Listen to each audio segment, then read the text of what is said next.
10 months later, for reasons that remain unclear, the Commissioner of Immigration issued a warrant for her deportation. She was forcibly dragged from her house and detained in a cramped, two-story wooden shed at the Pacific Mail Steamship Company dock in San Francisco, where all immigrants were processed on their way into the country.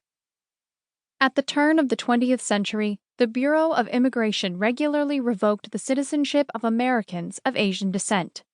The 14th Amendment to the U.S. Constitution, ratified in 1868, declared that all persons born or naturalized in the United States and subject to the jurisdiction thereof are citizens of the United States.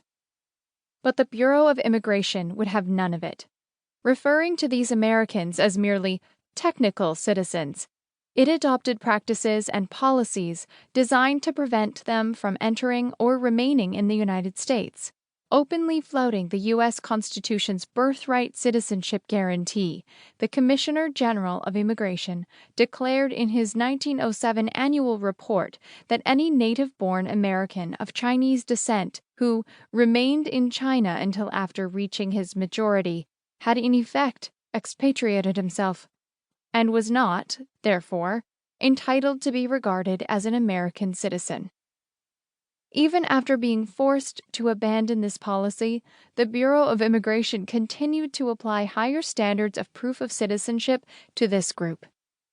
The testimony of persons of that race is almost universally unreliable, the Commissioner General complained, demanding additional documentation or the testimony of white witnesses before a claim of birthright citizenship would be credited. Moy could not meet those standards. After spending more than 2 years in detention, as she appealed her case to unsympathetic courts, she was deported to China. Wilfredo Garza was born in Matamoros, Mexico, a bustling border town a stone's throw across the Rio Grande from Brownsville, Texas. In 1979, when he was 8 years old, he left his Mexican mother to be with his father, a U.S. citizen who lived in Brownsville, Texas. By the age of 16, Garza was working full-time doing odd jobs, picking tomatoes, gathering eggs, roofing houses, whatever work he could find that would earn him a few dollars. But he was repeatedly caught by immigration officials who would send him back to Mexico upon learning he had no immigration papers. Garza would wait a few days and then wade back across the Rio Grande at night. Once, when he was 18, U.S. immigration officials pulled him down from a border fence as he tried to scale it, and the fall broke his arm. Undeterred, he managed to cross back later that same day. In 2005, Garza was caught again, only this time he was charged with illegal re-entry into the United States, a felony punishable by up to 2 years in prison. And yet, that proved to be his lucky day. Because he had been charged with a serious crime, Garza was constitutionally entitled to a lawyer who had good news. As the son of an American father who had lived a sufficient number of years in the United States, Garza had been born a U.S. citizen. But it took some doing to prove it. Garza, a slight man with a tattoo of a devil on one hand and an angel on the other, lived in fear. "I don't go out in the street very much," he said as he awaited the government's determination of his status. Those fears were justified. Garza was picked up by immigration officials yet again.